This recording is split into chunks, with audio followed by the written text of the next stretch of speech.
오늘 말씀은 마태복음 6장 24절부터 33절까지 같이 읽겠습니다. 한 사람이 두 주인을 섬기지 못할 것이니 포기를 미워하고 저를 사랑하거나 포기를 중히 여기고 저를 경히 여깁니다. 너희가 하나님과 재물을 변하여 섬기지 못하느니라. 그러므로 내가 너희에게 이르노니 목숨을 위하여 무엇을 먹을까 무엇을 마실까 몸을 위하여 무엇을 입을까 염려하지 말라. 목숨이 음식보다 중하지 아니하며 몸이 의복보다 중하지 아니하냐.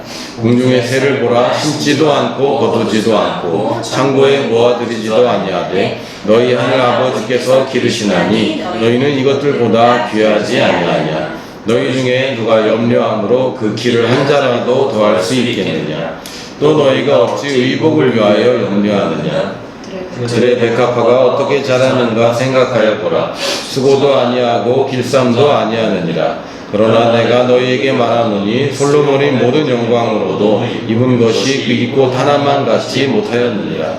오늘 있다가 내일 아궁이에 던져지는 들풀도 하나님이 이렇게 입히시거든 하물며 너희일까 보냐. 믿음이 작은 자들아. 이러므로 염려하여 이르기를 무엇을 먹을까 무엇을 마실까 무엇을 입을까 하지 마라. 이는 다 이방인들이 구하는 것이라. 너희 하나님 아버지께서 이 모든 것이 너희에게 있어야 할 줄을 아시느니라. 그런즉 너희는 먼저 그의 나라와 그의 일을 구하라. 그리하면 이 모든 것을 너희에게 더하시리라. 아멘.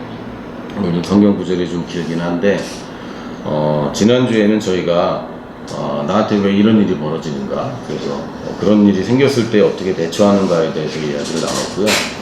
오늘은 좀 그것보다 좀 더 매크로하게 좀 더 확장해서 범위를 넓혀서 세상에 일어난 왜 이런 일들이 벌어지고 그런 가운데 내가 어떻게 해야 되는가, 이 얘기를 좀 하려고 합니다. 일단 세상을 이야기할 때 여러분이 이해할 것이, 먼저 세상은 무질서하고 무법이고 또 자기 마음대로 옳고 그름을 판단하고 있죠. 질서가 있다고 보여지는 것들이 있지만 사실은 그 질서라는 것들이 결국은 힘에 의해서 깨지기도 하고 결국은 믿을 수가 없다는 게 이제 세상의 특징입니다. 결국은 힘의 논리로 이제 지배되고, 또 그런 힘이라는 것이 늘 약자를 위해서 사용되기보다는 자기를 위해서 사용되는 것이 세상입니다. 그리고 또 세상은 안다고 하지만 사실은 모르고 있고, 또 거짓과 무분별과 이런 것들로 인해서 굉장히 혼란스러운 게 세상입니다. 그래서 세상을 생각하면 저는 그냥 느낌은 그냥 혼란스러워요. 어디서부터 시작해야 되고 어디서부터 끝내야 될지를 잘 모르겠는 거예요. 특히 이제 요즘 뉴스를 볼 때 이거 어떻게 해야 되지? 이게 뭐지? 라고 할 정도로 이러다가 정말 망하는 거 아닌가 라는 걱정이 들기도 하고, 또 이것이 진짜 우리가 살고 있는 세계이고 나아질 기미가 있는가 라는 생각을 좀 많이 해봤습니다. 결국에는 제가 한 3가지 정도로 세상의 특징에 대해서 정의를 해봤는데, 첫 번째는 일관성이 없다. 일관성이 있기를 기대하죠. 그러나 사실은 일관성이 없는 것 같습니다. 있다고 표면적으로는 있는 척하고 있고 일관성을 가지려고 애를 쓰고 있지만 사실은 일관성이 없는 것 같습니다. 다시 얘기하면 세상에 영원한 것이 하나도 없고 불확실한 것들만 잔뜩 있는 것 같습니다. 또 이것도 굉장히 중요한 개념인데, 세상은 공평하지 않습니다. 사람들이 왜 공평하지 않냐고 억울해하는데 원래 공평하지 않아요. 그게 올바르다는 얘기는 아닙니다. 그러나 현상적으로 세상은 공평하지 않아요. 태어날 때부터 다르잖아요. 그리고 태어나서도 다르고, 세상은 원래 공평하지 않습니다. 그래서 공평함을 가지고 세상에서 상처받고 있다면 여러분 뭔가 지금 잘못된 것을 붙잡고 잘못된 걸 보면서 지금 혼자서 상처받고 지금 아파하는 거예요. 세상은 어차피 공평하지 못하기 때문에 포기해야 됩니다. 그리고 마지막으로는 사랑이 없어요. 여러분들이 이제 친구들 생각하면 정확할 겁니다. 나중에 커서 사회생활 하다가 만난 친구일수록 사실은 사랑으로 맺어지기보다는 그 이익관계로 맺어지는 경우가 많지 않습니까? 그리고 여러 관계가 그 사랑으로 시작한 것 같지만 사실은 이익관계로 끝을 맺기도 하죠. 그래서 사실은 사랑이 없습니다. 우리가 자녀를 사랑하고 부모를 사랑하는 거 있지만 사실 하나님의 눈에서 보면 그거 진정한 사랑이 아닙니다. 그것도 이기심의 일종입니다. 자기 자녀와 남의 자전을 놓고 자기 자녀를 더 사랑하는 거잖아요. 이기심입니다. 사실 내 아이니까 사랑하는 거 이기심입니다. 그러니까 하나님이 말하는 그 사랑이란 단어랑은 차이가 있어요. 그 사랑의 세상의 사랑인 것 같고 친구들끼리 사랑인 것 같지만 나랑 친하기 때문에 사랑하는 거 아닙니까? 그러나 진정한 사랑이 뭡니까? 원수를 사랑하는 게 진정한 사랑이고 예수님이 요구하신 사랑은 사실은 그거예요. 누리보급을 요구하셨는데 당시에 그 사람들은 이거를 감당할 수가 없는 거죠. 왜? 하나님을 떠나 있기 때문에. 그래서 결국엔 세상이 이 모양이 된 것은 아담의 범죄 이후에 생긴 일들이고 이 세상은 계속해서 망가져가는 것 같습니다. 그 물리적인 세계도 지금 망가져가고 있고 그 사회적인 세계 또 인간의 정신 세계도 지금 점점 망가져가고 있어요. 점점 오염되는 것 같고 점점 흉폭해지는 것 같습니다.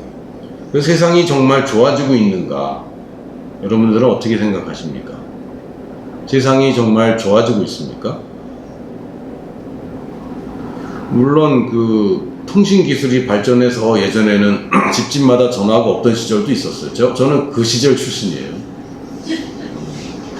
저희 집에 전화가 있었지만 저희 밑에 집에는 전화가 없었기 때문에 저희 집으로 전화가 오던 시절이 있었습니다.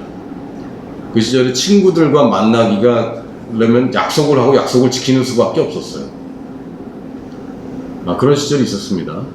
그리고 공중전화를 사용하던 시절이 있었고 그래서 전화 예절이라는 게 굉장히 중요했죠. 그래서 9시 넘으면 집에 전화하면 안 되고 이런 얘기도 있었는데 지금은 카톡이 밤에도 오고 새벽에도 오고 그럽니다. 이 세상이 많이 달라졌는데 이것이 정말 좋아진 것인가? 그 발달은 하는 것 같습니다. 문명과 과학 기술은 발달하는 것 같아요. 그러나 사람들이 성숙하고 있는가? 모르겠습니다. 그런 거 인권은 좀 더 사람들이 성숙하는 것 같은가? 그러면서 성숙을 지나서 타락하는 것 같습니다. 너무 지나치는 거죠. 이것이 정말 좋아지는 것인가? 좋아지는 것 같지만 이미 벗어나고 어떤 그 정확한 포인트를 놓치는 것 같습니다. 여기에 머물렀을 때 이게 정확한 것인데 관역을 늘 비껴가는 것 같습니다. 이게 지금 세상인데 그럼 세상을 정말 좋게 만들 수 있는가? 이 세상이 어떤 세상인가에 따라서 답이 좀 다를 것 같아요. 내가 영향을 미치는 세상이라면 좋아질 수 있습니다. 왜냐하면 우리는 거듭난 사람이고 왕이자 제사장이 되었고 하나님께서 다스릴 권세를 주셨기 때문에 나의 세상은 좋아질 가능성이 있습니다. 나에게 달린 거예요. 그러나 이 거시적인 세계는 좋아질 가능성은 전혀 없습니다. 여러분의 영향력이 커지면 여러분 자신의 인생에서 또는 여러분의 셀원들의 인생에서 여러분들의 가정의 인생 또는 여러분이 속해 있는 기업이나 공동체 또는 교회 또는 한국이라는 나라가 좋아질 가능성은 있습니다. 한국이 좋아졌죠. 솔직히 말하면 좋아졌죠. 일제 치하보다는 지금 좋아진 것은 확실한 것 같습니다. 그리고 구한말, 조선시대 좋아졌죠. 왜요? 복음이 들어왔으니까. 살기 좋아졌다는 게 아니라 복음이 들어왔기 때문에 좋아졌습니다. 6.25 때보다 지금 좋아졌잖아요. 전쟁 때보다 좋아졌잖아요. 사실은 우리가 이 복음의 영향력이 미치는 세계만큼 좋아지는 것이지 다른 방법으로는 세계를 더 좋게 만드는 방법은 없습니다. 그래서 하나님의 그 해결책은 뭐냐면 새로 시작하는 겁니다. 성경에서는 이 땅이 좋아진다는 약속은 없어요. 그리고 새 하늘과 새 땅이 임한다고 그랬고 이 환경을 보호하고 우리가 가꾸면 지구가 다시 좋아질 것이라는 그런 이야기는 없습니다. 그래서 우리가 플라스틱 쓰레기를 줄여야 되는가? 줄여야 됩니다. 근데 줄인다고 해결인가? 아닙니다. 그건 다른 얘기예요. 그리고 에너지를 아껴 써야 됩니다. 아껴 써야 됩니다. 그런다고 지구온난화가 그러면 멈추느냐? 그렇지 않습니다. 인간의 이기심 때문에 이건 어쩔 수 없이 가는 것이고 늦출 수는 있지만 막을 수는 없어요. 이 세계는 멸망으로 가고 있고 이거는 점점 가고 있을 겁니다. 그래서 예수님이 빨리 오시면 우리가 그런 더 심한 꼴을 안 보게 되는 거고, 예수님이 늦게 오시면 늦게 오실수록 우리는 더 심한 꼴을 당하게 되는 겁니다. 예수님 빨리 오셔서 예수님이 새하늘과 새 땅을 시작하셔야 그것이 온전한 회복입니다. 우리가 지금 그런 한시적인 인생에 살고 있는 거죠. 우리가 영은 거듭났는데 육신이 아직 거듭나지 못했어요. 그리고 이건 언제 거듭납니까? 예수님이 다시 오시면 우리도 부활한 몸을 입습니다. 죽어있는 자들은 부활한 몸이 다시 살아나서 부활할 것이고, 살아있는 자들은 산채로 새 몸을 입게 된다고 성경은 얘기하고 있습니다. 그 얘기는 뭐냐면, 우리에게 몸이 있다는 얘기는 천국이 우리가 영원히 거주하는 곳은 아니에요. 천국에 영원히 있다면 몸이 있을 필요가 없어요. 몸이 있다는 것은 새 하늘과 새 땅에서 산다는 것이고, 아담에게 원래 주셨던 하나님의 그 명령을 다시 회복하는 겁니다. 그래서 영원한 천국에 우리 거하리라.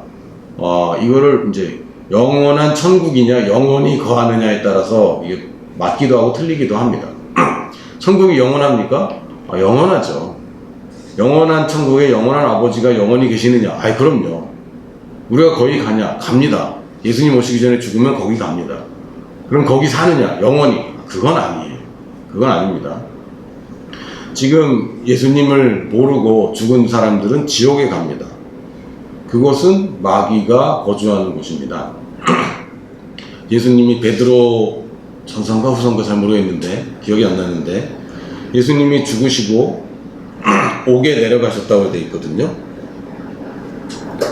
베드로 전서 3장 18절 19절에 보면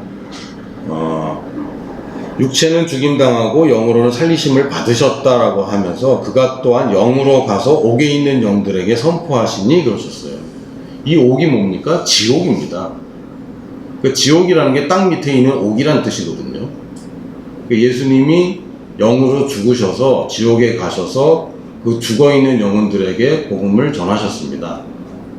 그 지옥은 사탄이 지금 거주하고 있는 어둠의 영역이지 영원한 심판의 곳은 아닙니다.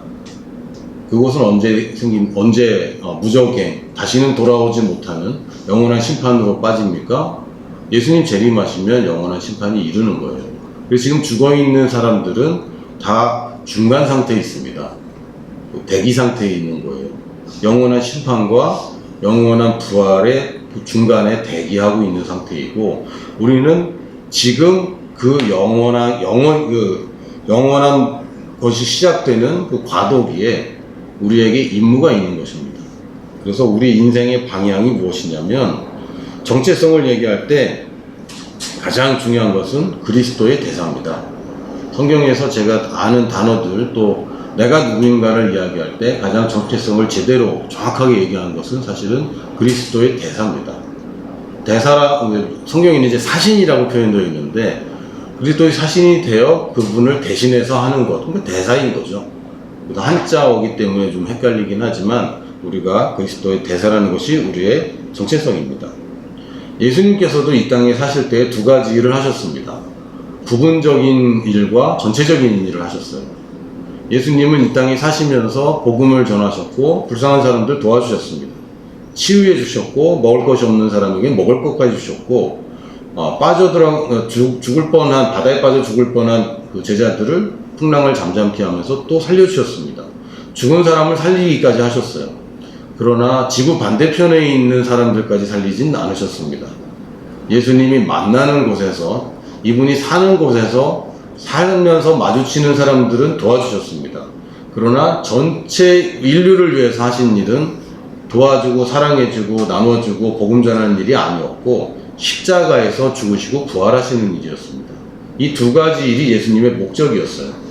십자가에서 죽으시고 부활하기 위해서 예수님이 고이 간직했다, 가만히 계셨다, 그러진 않으셨죠. 그러진 않았습니다. 왜냐하면 예수님이 바라보시는 것은 십자가와 부활로 완성되는 것이 아니라 재림까지 보셔야 되는 것이고, 그러기 위해서는 예수님의 제자들이 필요한 겁니다. 예수님이 부활로 끝나는 것이 아니라 이 복음이 모든 민족에게 증언되어야 그때야 끝이 오기 때문에 그걸 준비하기 위해서는 예수님이 제자를 삼으셔야 됐던 거예요. 근데 십자가와 부활만을 위해서 사신 건 아닙니다. 그래서 뭘 하셨냐면 복음을 전하시고 제자를 키우셨죠. 그리고 위대한 과업, 아주 전 지구적인 과업을 위해서 십자가에서 죽으시고 부활하셨습니다. 그러니까 이 부분적인 것과 전체적인 것이 예수님한테 늘 같이 있었어요. 우리 인생도 마찬가지입니다. 여러분이 전체적인 전체적인 여러분 인생이 전 세계적인 미션과 연관된 것이 뭡니까? 선교입니다. 여러분이 예수님이 다시 오시는 것에 동참하는 겁니다. 왜? 이건 전 지구적인 사건이기 때문에 이 일과 벗어난 인생은 존재할 수 없어요. 맞습니까? 내가 이 지구에 사는 이 영혼으로 사는 한 전 지구적인 예수님의 재림의 사건과 내 인생이 연관이 없다. 하나님이 나한테 거기에 동참하라는 미션이 없다. 불가능한 겁니다.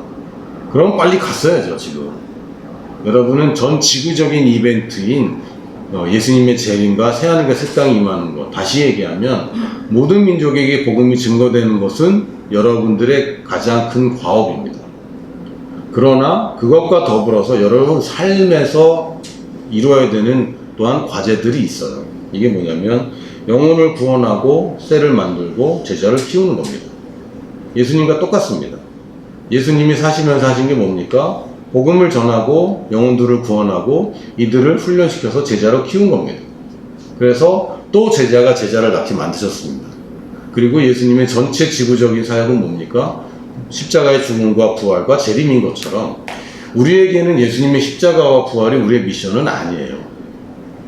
그렇죠? 그건 지나간 일이고 이제 이 시대에 남아있는 오직 유일한 지구적인 미션은 예수님의 재림인 것이고 그것은 모든 민족에게 복음을 증언하는 것입니다.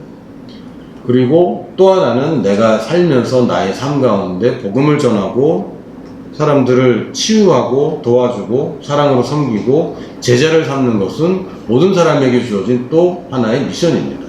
이 두 가지 미션을 우리들이 간과하면 안 됩니다. 어떤 사람은 나는 선교사가 되겠어. 그래서 지금 있는 곳에서 훈련은 받고 있지만 영혼을 구원하는 일을 하고 있지 않다면 이건 제대로 하는 것이 아닙니다.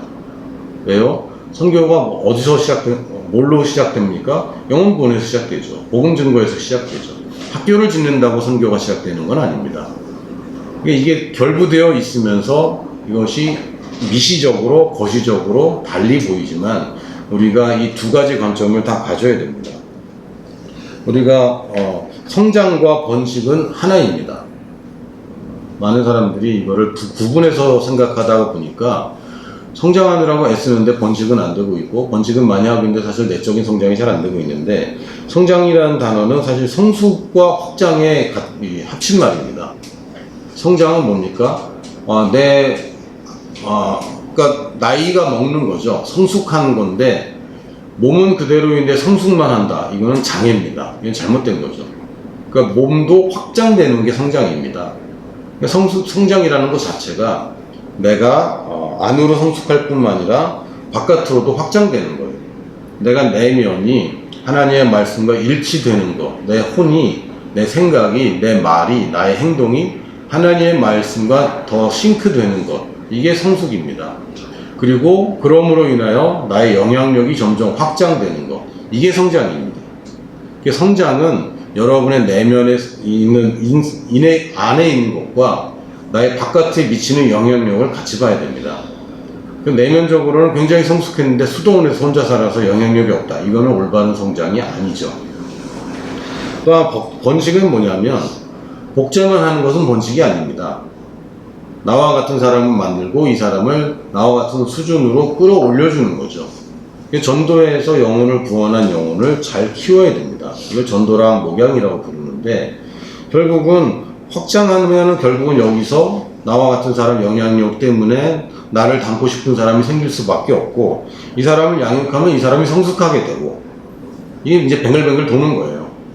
내가 성숙하면 영향력이 커지는 거는 다 같이 일어난 일이고 내가 영향력이 커지면 여기서 나를 닮고 싶은 사람이 생기고 이 생긴 사람은 또 성숙하게 되고 그럼 이 사람은 또 성장하니까 확장하게 되고 이것들이 계속 반복돼야 됩니다. 이게 우리의 미시적인 관점에서의 내 인생입니다.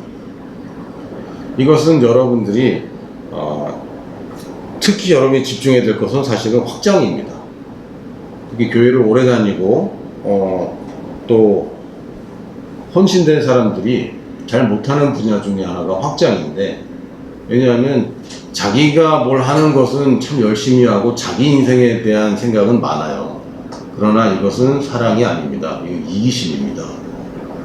내가 성장하고 싶다, 내가 은혜 받고 싶다, 내가 더 변하고 싶다, 내가 인생을 더 이상 자유하고 싶다, 이런 생각 자체는 당연한 욕구입니다. 그러나 사실은 진정한 사랑은 아니에요. 진정한 사랑은 뭐냐면 나의 자유함이 영향을 미쳐야 됩니다. 여러분의 인생이 영향을 미쳐야 됩니다. 저도 자유함에 대해서 또 설교를 계속하고 싶어요. 왜냐면 자유함은, 나는 자유했다고 생각했는데 또 어느샌가 내가 또 묶여있고 이런 부분들이 사실 있거든요. 저 같은 경우는 뭐 다른 사람들도 그러겠지만 하나님을 섬긴다고 하면서 어느샌가 또 나의 성공을 추구하고 있고, 어떻게 하면 어떻게 하면 성공할 것인가에 대해서 궁리하고 있는 모습을 자꾸 발견합니다.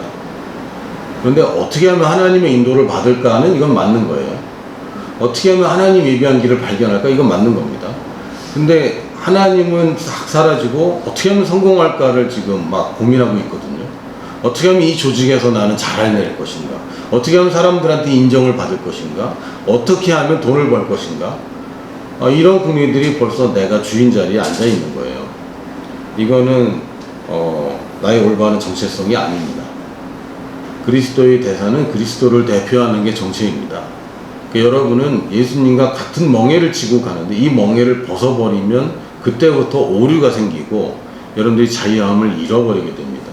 두 주인을 섬기게 되는데 그 두 주인을 섬기는 것은 불가능하다고 하셨거든요. 그 불가능한 걸 우리가 해내고 있는 거죠.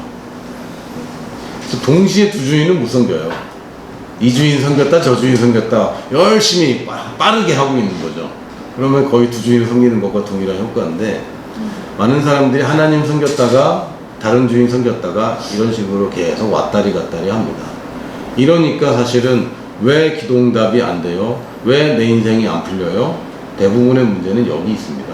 하나님을 이용해서 내가 성공하려고 하는 마음들이 있는데 그거를 처리하지 않은 채 열심히 뭔가를 하려고 하는 거죠. 그리고 자기가 열심히 하는 것을 하나님이 축복해 주기를 바라는 겁니다. 이건 순서가 좀 잘못된 겁니다. 또 하나, 개인의 방향뿐만 아니라 교회의 방향성이 있습니다. 교회의 정체성은 군대입니다. 학교의 역할을 하냐 합니다. 그러나 이건 군사훈련소의 역할인 것이고, 병원의 역할을 하느냐 합니다. 환자들을 치료하냐 합니다. 그러나 이건 군병원이라고 봐야 됩니다.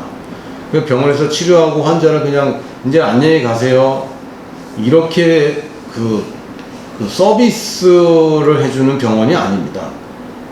환자인 사람이 오더라도 이 사람을 군사로 만들어주는 게 우리 교회의 역할인 것이고, 백화점 같은 느낌도 있습니다. 골라먹는 서비스들이 분명히 존재해요. 그러나 그거는 PX입니다. 군인들의 사기 진작과 군인들의 편의를 위해서 있는 것이지 그냥 그 마트가 아닙니다. 그리고 우리가 가족 같은 분위기, 우리는 정말 가정과 같은 정말 친밀한 분위기야, 이거 내무반 얘기하는 거지 실제로 그냥 집에서 한가하게 노는 여유롭게 캠핑하는 그런 그림 아닙니다. 내무반에서의 가족 같은 느낌이 있죠. 전우애가 있죠. 우리 가운데 이 교회에서의 서로의 애정은 전우애가 정체입니다. 그게 정확한 표현인 것이고요. 전우애이기 때문에 내가 이 사람한테 내 목숨을 맡길 수밖에 없고 이 사람의 목숨을 책임질 수밖에 없는 가장 강력한 애정 관계입니다.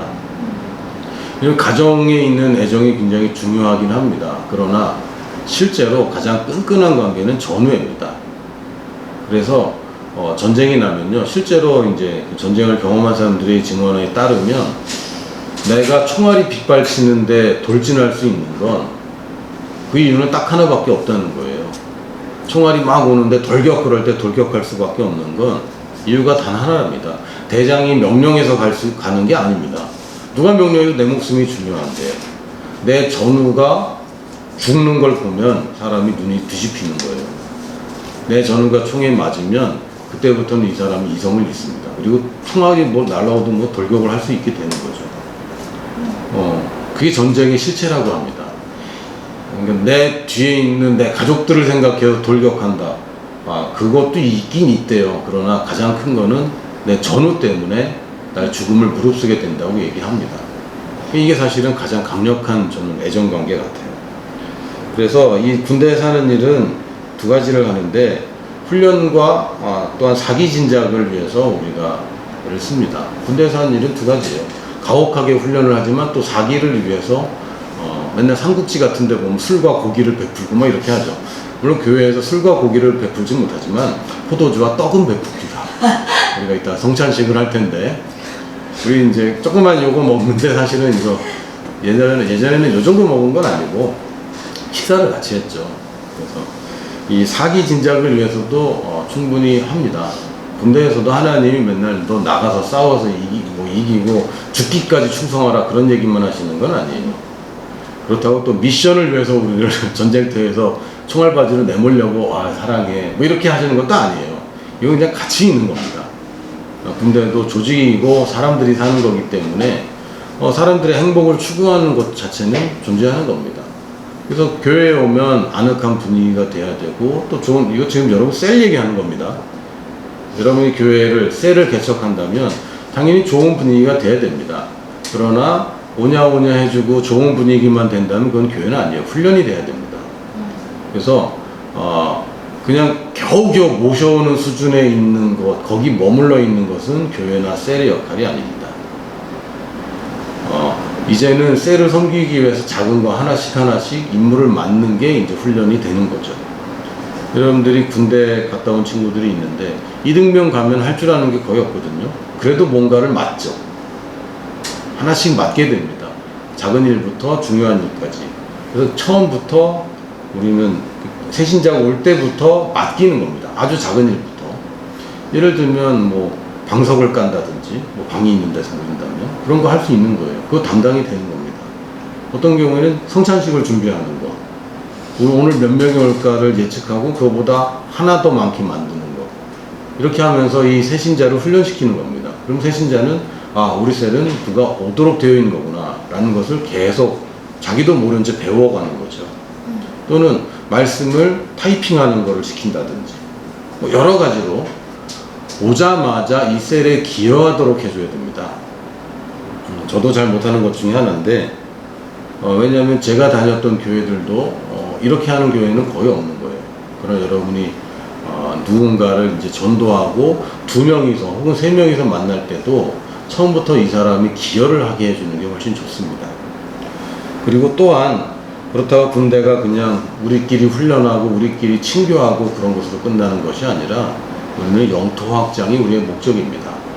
영토 확장이 어떤 정복자의 야심 때문에 그걸 충족시키기 위한 그런 영토 확장이 아니라 지금 해방받아야 될 사람들이 있기 때문에 우리는 해방군이고 구원군입니다.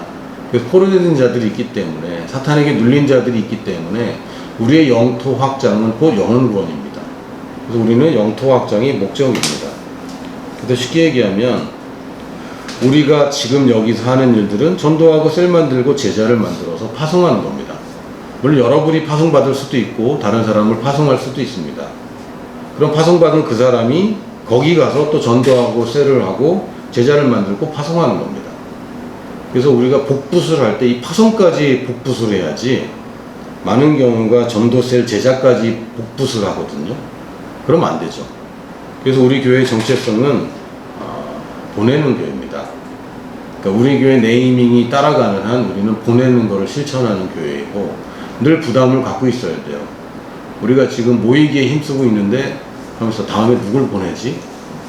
늘 보낼 생각을 하는 교회입니다. 왜냐하면 우리의 DNA는 복제 배가할 뿐만 아니라 파송까지 염두에 두고 있기 때문에. 그래서 우리가 하는 전도하고 셀 만들고 또 제자를 삼는 것은 미시적인 관점에서 내 삶에서 하는 것이고, 파송은 거시적인 관점에서 우리가 선교에 동참하는 겁니다. 우리가 파송이라고 얘기하면 그냥 한 사람 보내놓고 자 됐어 이제 또 한 사람 보낼까 이런 것이 아니라, 이 보낸 사람이 충분히 거기서 또 전도하고 셀을 하고 제자를 만들고 파송하는 역할을 잘하도록 후방에서 지원하는 것까지 포함하는 거예요. 전략을 지시하기도 하고 또는 후원을 하기도 하고, 물질로 기도로 후원을 하고, 또 돕는 사람들을 장기로 보내기로도 하고 단기로 보내기도 하고, 이런 일들이 파송에 다 관계되는 겁니다. 그래서 우리가 교회를 생각하면 자꾸 미시적인 관점으로만 들어오는데, 선교하라고 복 주신 교회는 거시적인 관점을 포함한 교회인 것입니다. 그러니까 우리가 작은 우리 삶에서 우리가 하나님이 나에게 맡겨주신 영혼들 이 시점에서 벗어나서 우리가 알지 못하는 세계까지도 변화시키는 것을 꿈꿔야 되는 것이죠. 그게 우리가 이 전 지구적인 하나님 주신 미션에 동참하는 겁니다.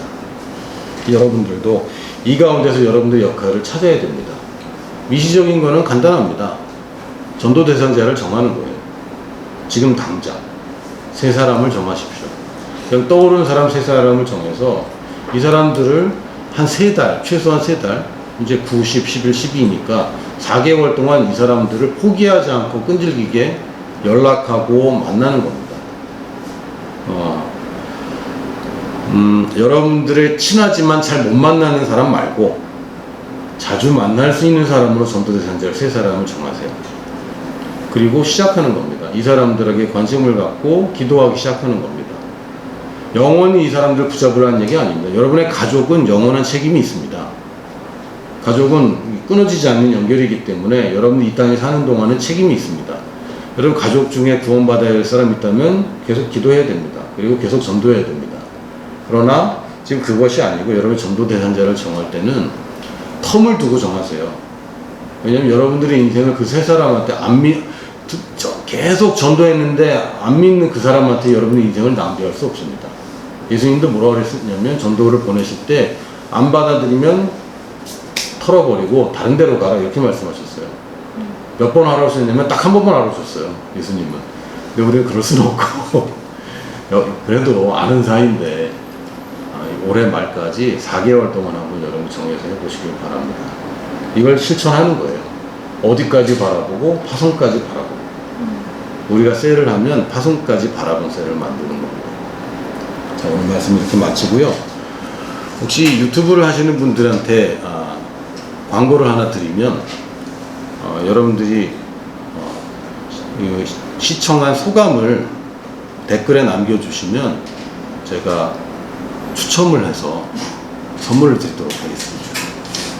감사합니다.